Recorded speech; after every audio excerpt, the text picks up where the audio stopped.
Terkadang diri ini keliru. Kenapa ya di luar sana masih ramai yang tersesat,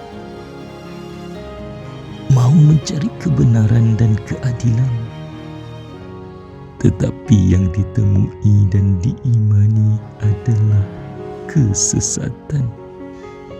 Mau mencari pencipta dan syurga, tetapi berakhir dengan murka dan neraka. Ya Allah, bantulah hamba-Mu ini ya Allah, untuk mengenal dan mengikuti kebenaran. Dan bantulah hamba-Mu ini ya Allah, untuk mampu membezakan antara kebenaran dan kebatilan. Amin ya Allah. Yang mana akhirnya mereka membuat satu kesimpulan yang bercanggah dengan apa yang telah Allah Subhanahu wa taala tentukan. Assalamualaikum warahmatullahi wabarakatuh. Alhamdulillahi rabbil alamin. Assalatu wassalamu ala asyrafil mursalin wa ala alihi wa sahbihi ajma'in. Subhanak, maha suci-Mu ya Allah. La ilma lana, tidaklah kami ini memiliki sebarang ilmu illa ma 'allamtana, melainkan sekadar apa yang telah Kau ajarkan kepada kami. Innaka antal alimul hakim, sesungguhnya Engkaulah Tuhan yang maha layak memiliki segala ilmu pengetahuan, dan Engkaulah Tuhan yang maha layak menjadi Tuhan yang maha bijaksana. Allahumma salli ala sayyidina Muhammad wa ala alihi wa sahbihi ajma'in, amma ba'd. Apa khabar semua tuan-tuan dan puan-puan yang dikasihi oleh Allah Subhanahu wa taala? Alhamdulillah, syukur pada Allah Subhanahu wa taala kerana pada kali ini kita dipertemukan untuk membicarakan tentang surah Al-Fatihah, yang mana kita sudah pun berada pada siri yang ke-23, di mana kita masih membincangkan ciri-ciri mereka yang tidak diredai oleh Allah Subhanahu wa taala. Setelah kita meminta kepada Allah agar ditunjukkan jalan yang lurus, yang benar, yang tetap, yang istiqamah dalam kehidupan, Allah Subhanahu wa taala telah menunjukkan ciri-ciri mereka yang telah melalui perjalanan sehingga mereka mendapat nikmat daripada Allah Subhanahu wa taala. Kita dah bincangkan golongan para nabi, siddiqin, syuhada dan salihin. Maka Allah Subhanahu wa taala perkenalkan kita juga kepada karakter mereka yang tidak disukai oleh Allah. Sudah tentulah mereka ini adalah golongan yang menemui kegagalan di dalam kehidupan. Mereka gagal berfungsi sebagai hamba Allah yang sebenar. Mereka gagal berfungsi sebagai khalifah Allah yang telah diberikan amanah dan tanggungjawab untuk melaksanakan perintah-perintah ubudiyah, kehambaan kepada Allah di muka bumi. Mereka juga gagal memakmurkan bumi kerana karakter perosak mereka. Dan pada siri sebelum ini kita telah bincangkan karakter perosak golongan Yahudi, yang mana digelarkan oleh Allah Subhanahu wa taala sebagai al-maghdubi alaihim, iaitu mereka yang dimurkai oleh Allah Subhanahu wa taala. Tuan-tuan dan puan yang dikasihi oleh Allah Subhanahu wa taala, ramai manusia menyangka sesuatu perkara yang dirasakan baik itu maka ia baik bagi semua orang.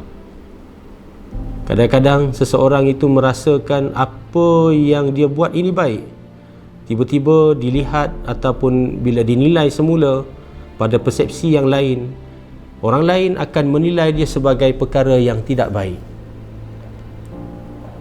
Dalam satu-satu keadaan lain, kita rasakan kadang-kadang perkara yang kita buat ini baik, tetapi pada pandangan orang ramai, perkara ini mungkin tidak baik. Saya bagikan contoh yang mudah. Sebagai contohnya, kita dalam keadaan nak cepat, rushing nak pergi ke tempat kerja. Bagi kita, sampai ke tempat kerja itu adalah satu usaha yang baik. Maka untuk capai usaha tersebut, kita akan melalui jalan untuk sampai ke tempat kerja ini dengan pantas dan laju. Kita bawa kereta, kita pandu laju-laju, sehingga kan bila ada lampu isyarat merah sekalipun, pada pandangan kita sampai ke tempat kerja itu paling baik, maka kita melanggar undang-undang jalan raya, kita melanggar lampu isyarat merah tadi dengan satu hasrat bahawa sampai di tempat kerja pada masa yang awal dan tepat itu lebih baik. Rupa-rupanya itu hanyalah pada sisi pandang kita sahaja. Dia tidak sebenarnya membawa makna apa-apa kepada orang lain yang menilai perbuatan tersebut adalah satu perbuatan jenayah.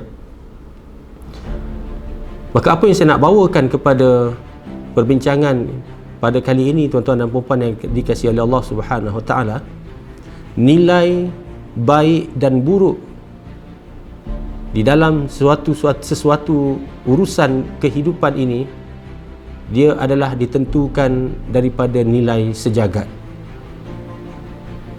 Dalam kehidupan kita, walaupun cara pandang berbeza-beza, ada orang yang kata A baik, B lebih baik dan sebagainya, tetapi ada satu perkara yang manusia tidak mesti menerima bahawa perkara ini adalah perkara yang baik, dan ada juga perkara yang manusia perlu terima bahawa ia adalah tidak baik, iaitu apabila pencipta kepada kehidupan ini mengatakan bahawa perkara A ini baik, perkara B ini tidak baik, maka ia membawa kepada fungsi nilai sejagat. Sebagai contohnya, seluruh manusia akan mengatakan berbuat baik kepada ibu bapa itu adalah satu nilai yang sangat baik. Dan kalau kita lihat di dalam Al-Quran juga, menghormati ibu bapa, mentaati ibu bapa dalam kebaikan, merendahkan diri kepada ibu bapa, ini satu perkara yang makruf, yang disukai oleh Allah Subhanahu Wa Taala. Dan dalam kehidupan juga, seluruh manusia menerima mencuri itu, mengambil hak orang lain itu satu perkara yang melanggar nilai-nilai kemanusiaan. Maka di dalam Al-Quran sebenarnya telah pun ditetapkan perkara ini. Allah telah mengharamkan mengambil hak orang lain ataupun mencuri di dalam Al-Quran, dianggap ataupun ditetapkan sebagai perbuatan dosa. Namun tuan-tuan, malangnya ada sebahagian ataupun segolongan manusia yang hidupnya berdasarkan kepada prasangka dan rasa-rasa bagi diri mereka sahaja, yang mana akhirnya mereka membuat satu kesimpulan yang bercanggah dengan apa yang telah Allah Subhanahu Wa Taala tentukan, sehingga kan apa yang mereka rasakan betul itu mereka berpegang padanya, walaupun telah datang panduan daripada Allah Subhanahu Wa Taala, mereka tetap menolaknya. Dengan tujuan mereka juga sama, mereka nak dekat kepada Allah Subhanahu Wa Taala. Ini yang kita nak bincangkan pada kali ini, tuan-tuan. Golongan yang Allah tidak redha kepada mereka, iaitu ad-dallin, iaitu golongan orang-orang yang sesat. Kita lihat pada hari ini Allah Subhanahu Wa Taala menyatakan bahawa golongan yang tidak diredai oleh Allah adalah yang pertama, golongan yang dibenci, al-maghdubi alaihim, iaitu golongan Yahudi, dan juga cara fikir Yahudi. Tak kira mana-mana bangsa, mana-mana ideologi sekalipun, jika terlibat dengan cara fikir Yahudi, maka ia termasuk di dalam al-maghdubi alaihim. Dan yang kedua pada kali ini, ad-dallin, golongan yang sesat ini dipelopori oleh cara fikir Nasrani ataupun Trinity, ataupun juga digelar sebagai Kristianisasi, Kristian. Kenapa perkara begini berlaku, tuan-tuan? Kerana sifat orang-orang yang ad-dallin, sesat ini, mereka nak pergi ke satu tujuan yang mereka faham bahawa ianya betul dan benar, tetapi jalan yang dilalui itu bukanlah jalan yang ditunjukkan oleh Allah Subhanahu wa taala. Maka apa jalan yang mereka ambil? Mereka ambil jalan bersangka-sangka dan mengikut perasaan hawa nafsu mereka semata-mata. Maka golongan ini dikenali sebagai golongan yang jahil. Ya, jahil ini maknanya tidak tahu.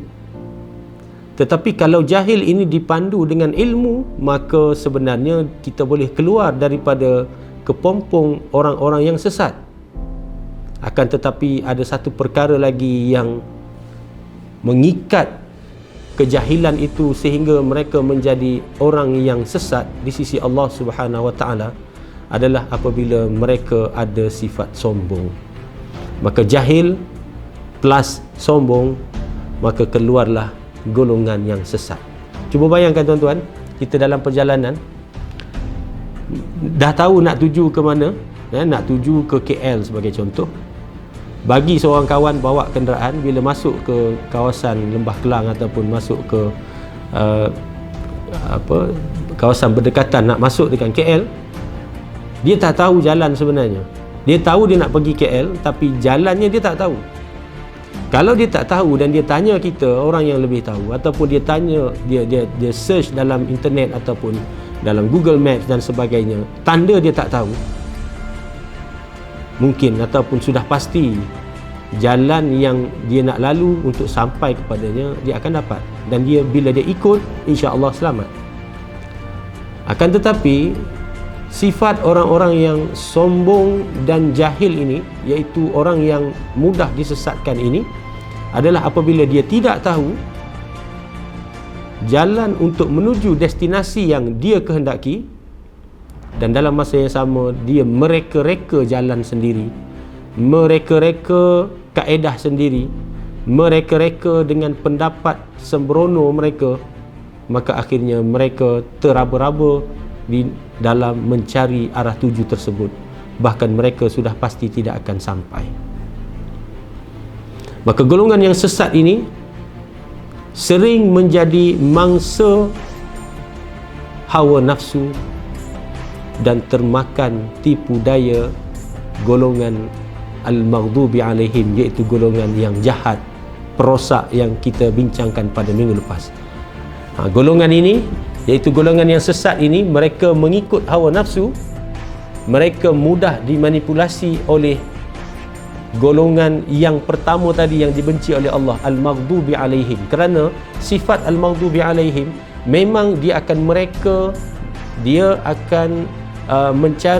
mencipta satu kaedah, satu jalan supaya manusia lebih jauh sesat daripada kebenaran.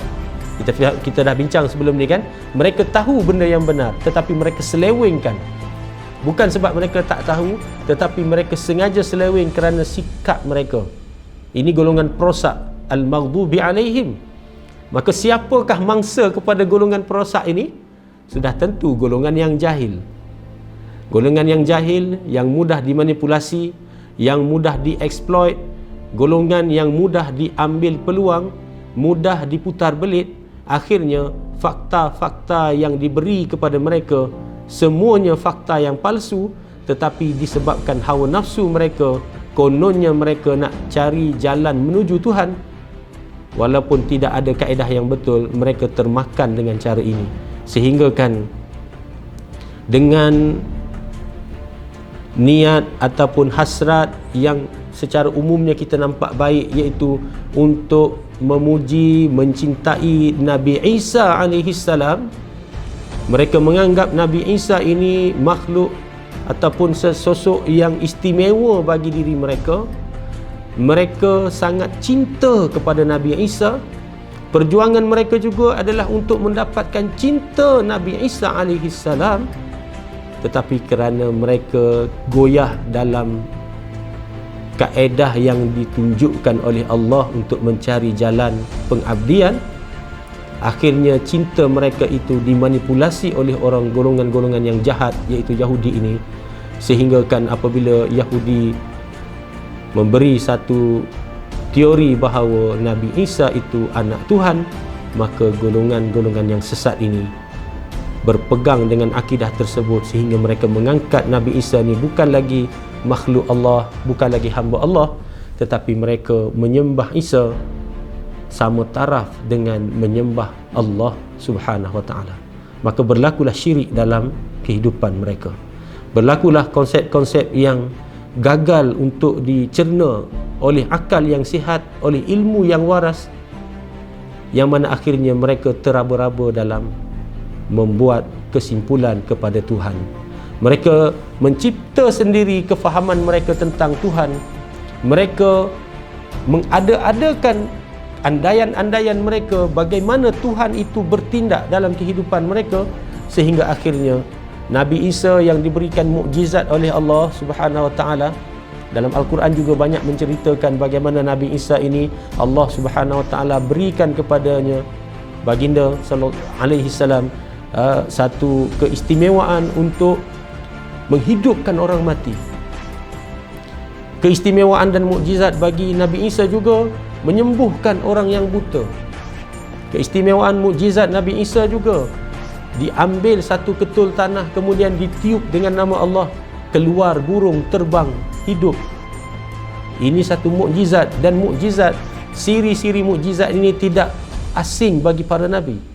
Nabi Musa juga mukjizatnya daripada tongkat yang digunakan untuk mengembala kambing, Allah jadikan izin Allah Subhanahu wa taala dipukul tongkat itu ke laut, maka terbelah laut merah. Siri-siri mukjizat para nabi ini sudah sebati dengan kefahaman kita. Maka salah satu daripada mukjizat Nabi Isa alaihi salam ini adalah perkara-perkara tersebut. Namun orang-orang yang sesat ini mengambil kesimpulan bahawa dengan keistimewaan Nabi Isa lahir tanpa ada bapa, dengan keistimewaan Nabi Isa itu mampu mengubati dan menyembuhkan orang yang sakit dan berbagai lagi, maka mereka mengada-adakan satu pandangan bahawa Nabi Isa layak disembah, walaupun Nabi Isa tidak pernah sekali-kali menyatakan aku adalah Tuhan dan sembahlah aku. Inilah yang berlaku kepada golongan Nasrani, sehingga Allah Subhanahu wa taala menyesatkan mereka, menjadikan mereka orang-orang yang sesat dan tidak diterima amalan mereka. Walaupun harapan mereka untuk dekat dengan Tuhan dan juga dekat dengan Nabi Isa itu adalah harapan yang sangat baik, tetapi jalan yang mereka lalui adalah jalan hawa nafsu dan mensyirikkan Allah Subhanahu wa taala. Maka golongan ini tidak menggunakan akal fikiran untuk terima hidayah setelah datangnya penjelasan daripada Nabi sallallahu alaihi wasallam. Mereka masih bertapi-tapi setelah datangnya ketetapan ataupun penjelasan yang lebih kukuh tentang tauhid kepada Allah Subhanahu wa taala. Maka puak-puak golongan Nasrani ini menolak disebabkan mereka telah berpegang dengan doktrin tersebut daripada awal. Mereka tidak sanggup untuk mengubah apa yang telah mereka pegang, walaupun dari sudut faktanya telah pun diperbetulkan oleh Al-Quran, penjelasannya telah dibawa oleh Al-Quran. Al-Quran telah memberikan logik kepada mereka. Jika sekiranya kamu menyembah Isa kerana keunikan Isa alaihi salam lahir tanpa bapa, hanya daripada ibunya Maryam, adakah kamu tidak pelik Allah mencipta Nabi Adam tidak ada ibu dan tidak ada bapa? Maka kalau kamu sembah Nabi Isa kerana Nabi Isa baginda itu tidak ada bapa, jangan lupa Isa masih ada ibu. Kalau nak dibandingkan keunikannya, Nabi Adam lebih unik, iaitu Nabi Adam dilahirkan ataupun diciptakan oleh Allah tanpa ada bapa, tanpa ada ibu. Ini satu logik yang sepatutnya mudah untuk diterima, tetapi kerana hawa nafsu, mereka menolak sekeras-kerasnya. Mereka berpegang dengan cara pandang dan fikir mereka yang mengikut hawa nafsu tersebut. Saya bagi satu analogi mudah. Apabila seseorang itu dia nak dekat dengan Tuhan, perasaannya nak dekat dengan Tuhan, tetapi jangan lupa mesti ada panduan ilmu di situ. Ilmu daripada wahyu Allah Subhanahu wa taala.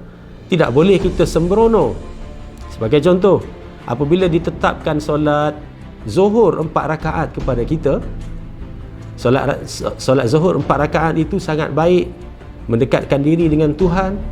Adakah kita boleh sebutkan disebabkan saya nak mendekatkan diri dengan Tuhan, kalau sembahyang zuhur 4 rakaat, sembahyang zuhur 6 rakaat lebih dekat dengan Tuhan kerana rakaatnya lebih?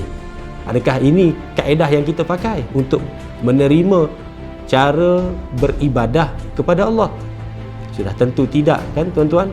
Dia mesti datang dengan kaedah yang tepat, ukuran yang tepat daripada Allah semata-mata. Apabila Allah menyatakan tawaf itu 7 pusingan, tidak ada sesiapa yang boleh berfikir secara logiknya dia nak tambah 11 pusingan kerana dia nak lebih dekat dengan Allah. Tidak. Umpamanya apa dia tuan-tuan? Umpamanya kita pergi ke doktor kerana demam, doktor bagi ubat Panadol ataupun ubat paracetamol. Pesan doktor 1 kali ataupun 1 hari 3 kali makan. 3 kali makan cukup. Dalam perkiraan doktor, itu adalah dos yang sesuai untuk badan kita. Ini kita kata andaian saja ataupun ini analogi saja. Tuan-tuan perlu dapatkan nasihat doktor yang lebih arif tentang perubatan, ya.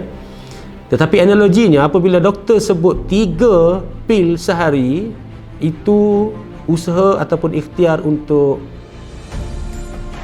menyebabkan kita lebih sihat daripada demam tadi. Tiba-tiba ada segolongan manusia yang fikir kalau 3 biji sehari lebih dapat menyembuhkan sakit ataupun baik untuk badan kita. Agak-agaknya kalau 13 pil sehari lagi baik kot. Ini yang saya nak bagi analogi. Kalau inilah yang ada, maka inilah orang-orang yang sesat, sebab tidak berpandukan ilmu untuk mendapatkan matlamatnya. Nak dapat sihat tetapi tidak ada panduan ilmu. Daripada doktor sebut 3 sahaja sehari makan, dia kata kalau 10 biji lebih baik, sebab 3 biji makan baik, 10 biji lebih baik. Maka akhirnya inilah yang menyebabkan mereka terpesong daripada jalan yang benar, sehinggakan Nabi Isa yang Allah muliakan sebagai Nabi, mereka nak angkat lagi kepada taraf yang lebih tinggi. Tak padan Nabi, lebih patut dia jadi anak Tuhan. Inilah sifat orang-orang yang sesat. Ini yang kita takut. Sebab apa? Ini perkara yang Allah Subhanahu Wa Taala nyatakan di dalam Al-Quran, khususnya daripada surah Al-Fatihah ini, supaya kita kenal karakter ini. Sebab karakter ini bukan sekadar boleh berlaku kepada orang-orang Nasrani yang telah tersalah langkah hidup dalam keadaan bersangka-sangka di dalam tauhid kepada Allah, tetapi ia juga satu peringatan kepada kita supaya kita tidak terjebak dengan sifat begitu. Kalau sifat kita selama ini hanya bersangka-sangka di dalam beribadah, tidak ada rasa nak meningkatkan ilmu, masih lagi pada takut yang lama, dah rasa selesa dengan apa yang kita belajar dulu-dulu, tanpa ada rasa keinginan untuk menambah ilmu dan memperbaiki kualiti di dalam ibadah, kita takut bibit-bibit kesesatan itu sudah mula bercambah di dalam hati kita. Na'udzubillah min zalik. Sebab sifat orang-orang yang memohon hidayah daripada Allah ini, dia mesti mencari, dia mesti mengkaji, dia mesti mentadabbur, dia mesti berguru untuk mendapatkan ilmu yang benar, bukan hanya dengan bersangka-sangka.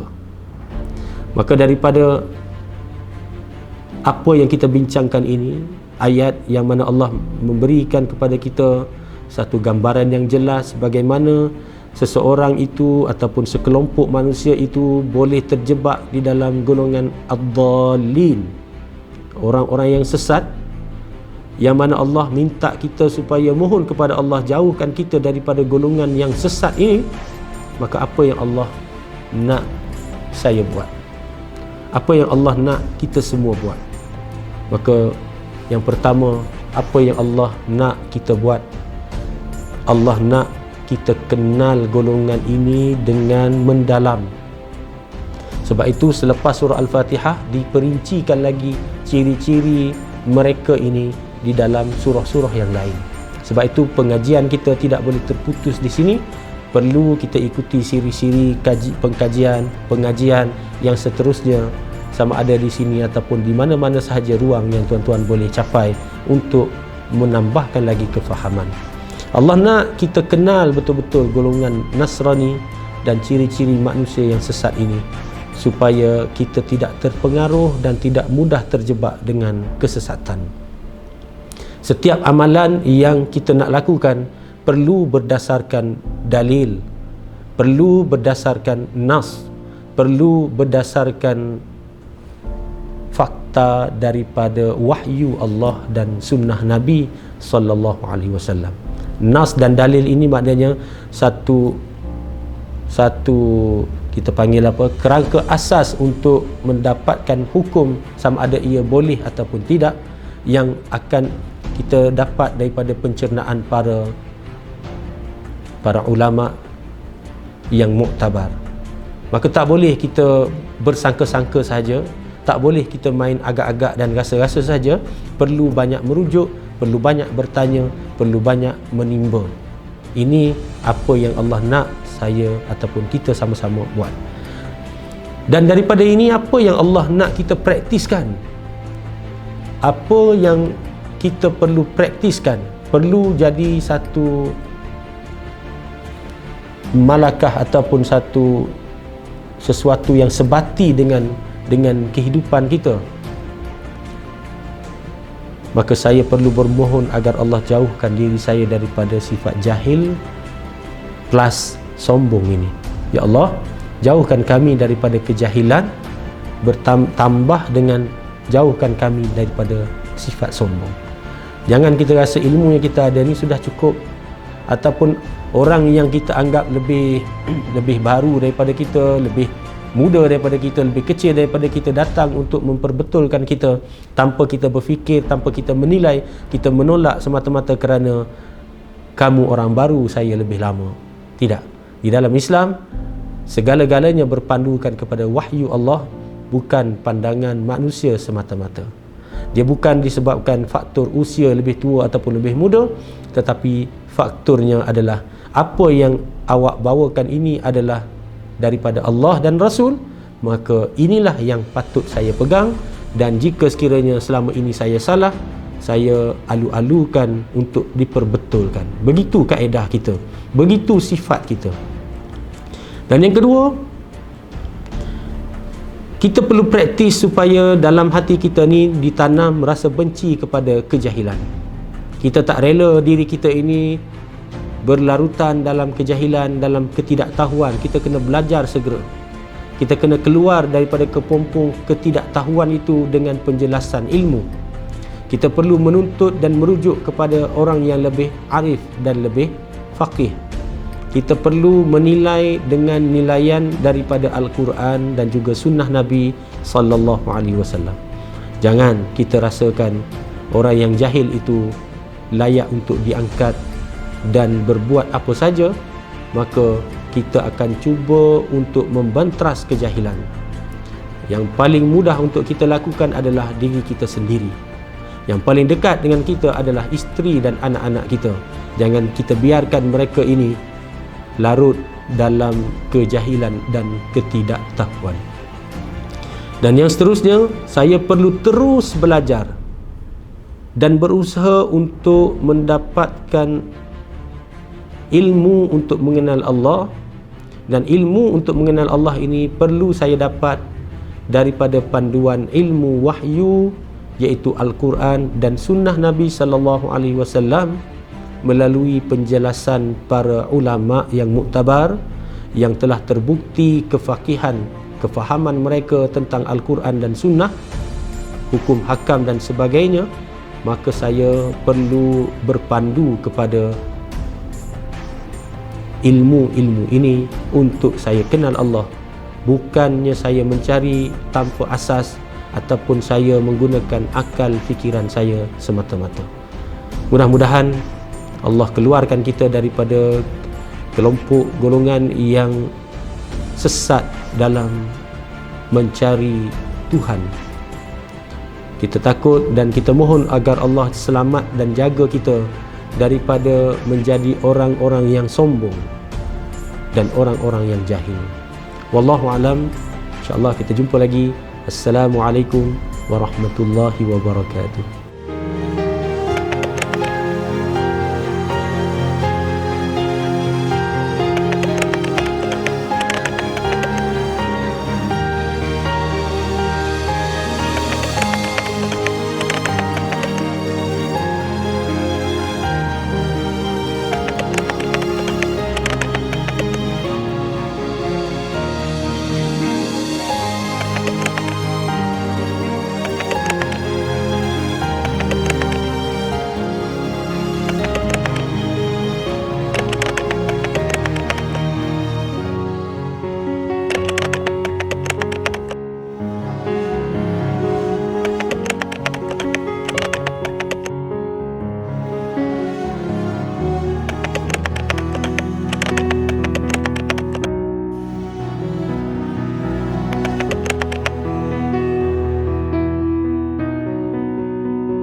Alhamdulillah, Masya Allah tuan-tuan. Perkongsian Ustaz Ashraf untuk topik 23 ini tuan-tuan. Bahana kejahilan.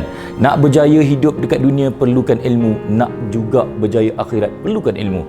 Jadi tuan-tuan, orang yang jahil ditambah pula dengan sombong. Jadi apa tuan-tuan? Jadi sesat. So siapa golongan yang sesat ni? Golongan yang sesat ini yang disebut oleh Ustaz Ashraf Nasrani, iaitu mangsa mereka yang ikut hawa nafsu, yang termakan tipu daya Yahudi dan dipergunakan dan diperalatkan. Yang kedua ialah pengaruh puak Nasrani yang tak guna akal fikiran untuk terima hidayah, yang ikut hawa nafsu, yang tak ikut peraturan, main redah je.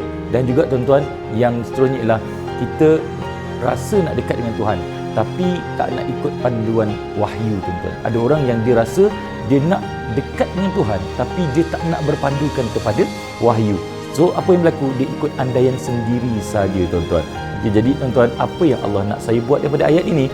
Allah nak saya kenal golongan Nasrani dan ciri-ciri manusia yang sesat supaya saya tak terpengaruh dengan sikap mereka. Jadi apa yang kita perlu praktiskan mulai hari ini?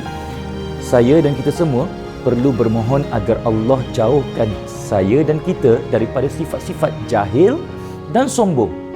Dan kita perlu menjadi orang yang bencikan kejahilan dengan sepenuh hati. Maka kita kena mencari ilmu dan cinta pada ilmu. Dan saya dan kita semua perlu sedar untuk terus belajar dan berusaha untuk lebih kenal dengan Allah Subhanahu Wa Taala melalui panduan ilmu wahyu daripada Allah Subhanahu Wa Taala. Supaya apa? Supaya kita tidak terkena bahana kejahilan. Iyakah hanya padamu, insya-Allah.